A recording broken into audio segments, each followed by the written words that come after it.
যখন রাজনৈতিক সংস্কৃতিতে রুচি, শালীনতা এবং পরিমিতি বোধের এক ধরনের খরা চলছে বহু বহু বছর ধরে, সেই সময়ে আমি লক্ষ্য করেছি নিরন্তরভাবে বিনা ব্যতিক্রমে তিনি রাজনীতিক হিসেবে তার উপর দিয়ে তার যেমন সাফল্য ছিল, সেই সাফল্য মোকাবেলা করতে গিয়ে তার উপর তার রাজনৈতিক প্রতিপক্ষ যে আঘাত যে দিয়েছেন, তার উপর তার পরিবারের উপর যে সমস্ত দুর্ভোগ গেছে, তার জন্য তিনি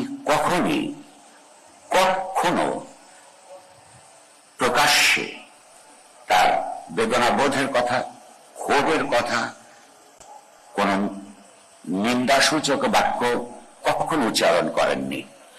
আপাত দৃষ্টিতে এইটা খুব সহজ কথা হতে পারে, কিন্তু এই যে সংযম, পরিমিতি বোধ এবং আত্মমর্যাদা, রাজনীতিতে অনেক অনুসারী থাকবেন, অনেক মত পথ দর্শন থাকবে, কিন্তু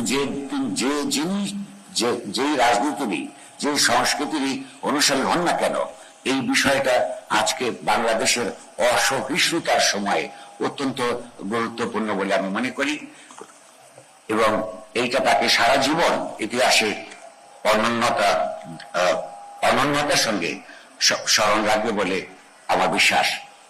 সেই দিন জানাজার বিশাল জনসমুদ্রে দাঁড়িয়ে জাতীয়তাবাদী দলের একজন নেতা লক্ষ লক্ষ মানুষকে কথা দিয়েছিলেন যে তাদের এই রাজনৈতিক দল বেগম খালেদা জিয়ার গণতান্ত্রিক আদর্শে পরিচালিত হবে। আমি স্বনির্বন্ধ অনুরোধ করব তাদেরকে, বিনীত চিত্তে আমি তাদেরকে বলবো, কথাটা আপনারা রাখবার চেষ্টা করবেন।